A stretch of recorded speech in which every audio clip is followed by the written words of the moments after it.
এই R15V3টা ঢাকা থেকে আরাফাত মোটো গ্যাজেটে আসছেন মডিফিকেশন এবং টুকটাক সার্ভিস করার জন্য। তবে এই বাইকের ইঞ্জিনের কন্ডিশন যে পরিমাণ খারাপ ছিল, আমি তাকে আগে রিকমেন্ড করি যে আপনার বাইকটা সার্ভিস করাই নেন, দেন আপনি মডিফিকেশন করেন। কারণ বাইক যদি আপনি শান্তি করে চালাইতে না পারেন তাহলে আপনার মডিফিকেশনের কোনো দাম নাই। এই বাইকটার মূল সমস্যা ছিল তার ইঞ্জিনের ভিতর থেকে ঘট ঘট করে আওয়াজ আসে এবং কিছু দূর চালাইলেই বাইকটা প্রচুর পরিমাণ হট হয়ে যায়, মানে অনেক গরম হয়ে যায়।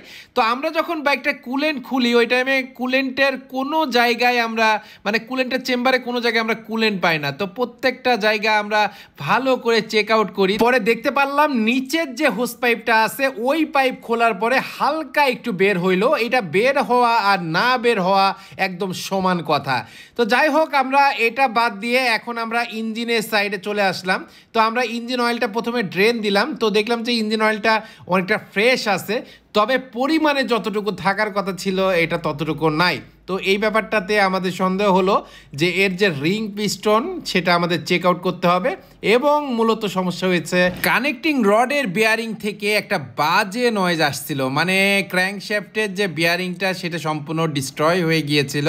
তো আমরা যখন ইঞ্জিন অয়েলটা ড্রেন দিলাম দেখলাম যে এত কম থাকার কথা না, মাত্র অল্প কয়েকদিন আগে এটা ড্রেন দেওয়া হয়েছিল। তো যাই হোক, আমরা আগে কুলেন্টের প্রত্যেকটা চেম্বার খুলে নিই, আর খোলার পরে দেখেন ইঞ্জিনের ভিতরে জম পড়ে গেছে। মানে কি বলবো, কুলেন্টটা লং টাইম না দেওয়ার কারণে আসলে এই সমস্যাগুলো হয়েছে।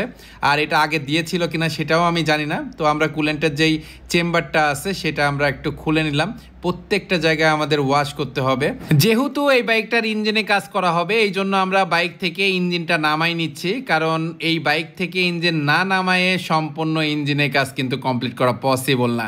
তো যাই হোক, আমরা বাইক থেকে ইঞ্জিনটা নামাই নিয়েছি এবং ওইদিকে মাস্টার সার্ভিসিং চলতেছে। প্রত্যেকটা বাইকের প্রত্যেকটা পোর্শন খুলে আমরা বল বিয়ারিং যেখানে যা আছে সব চেক আউট করে সব গ্রিসিং করে এটা আবার কমপ্লিট করে দিচ্ছি। আর ওই যে সাইডে ইঞ্জিনটা রাখা আছে, তো আমরা এখন জমথায়ের যে চেন স্পকেটটা সেটা আমরা এই বাইকটাতে ইনস্টল করব।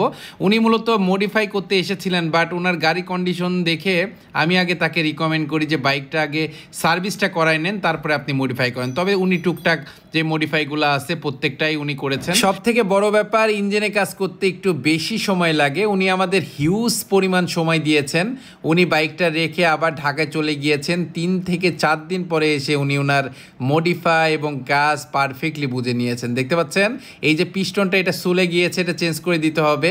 এবং আমরা প্রত্যেকটা পার্ট খুলে খুলে চেক আউট করি যে কোথায় কি সমস্যা, যেগুলো সমস্যা পাইছি সবগুলো চেঞ্জ করে দিয়েছে। এবং ক্র্যাঙ্কশ্যাফটের উপরে যে কানেক্টিং রড এটার থেকেও অনেক শব্দ আসছিল, মূল সমস্যা ওইটাতে ছিল, তো ওইটা আমরা চেঞ্জ করে দিই। তো দেখতে পাচ্ছেন বাইকটা এই সাইডে মডিফাইয়ের কিছু কাজ করা হচ্ছে, আর ওইদিকে ইঞ্জিনের কাজ কিন্তু আমাদের শেষ হয়ে গিয়েছে। তো এখন আমরা ইঞ্জিন এবং টুকটাক মডিফাই সব কিছুই কমপ্লিট করে এটাতে স্প্রে করে দিই।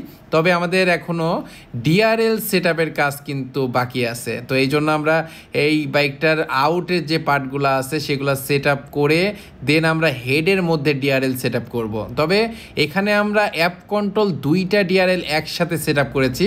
তবে এটার একটা সুবিধা হয়েছে আমাদের যে এই হেডলাইটটা যখনই খুলেছি পিছন থেকে দেখলাম যে ওর কিছু অংশ ফাটা, মানে ভাঙা ছিল। তো ওই জন্য এখানে 2টা না, এখানে 5টা ডিআরএলও কিন্তু একসাথে সেট আপ করা যেত। তো ডিআরএল সেট আপ করার পরে দেখেন এখন এই লুকটা আসছে। তো এখনও গ্লাস লাগানো হয় নাই, তো গ্লাস লাগানোর পরে কিন্তু আরও বেশি সুন্দর আসবে, কারণ এখানে ব্ল্যাক পলি দিয়ে এটা আরেকটু বেশি গ্লোসি করে দিব। তো দেখতে পাচ্ছেন ফাইনালি আমাদের বাইকটা কিন্তু অলরেডি রেডি হয়ে গিয়েছেন। বাইকের লুকটা আরও বেশি অ্যাগ্রেসিভ করার জন্য ডিআরএল এর উপরে একটা স্টিকার ডিজাইন করে দিয়েছি যাতে করে লুকটা আরও বেশি সুন্দর আসে।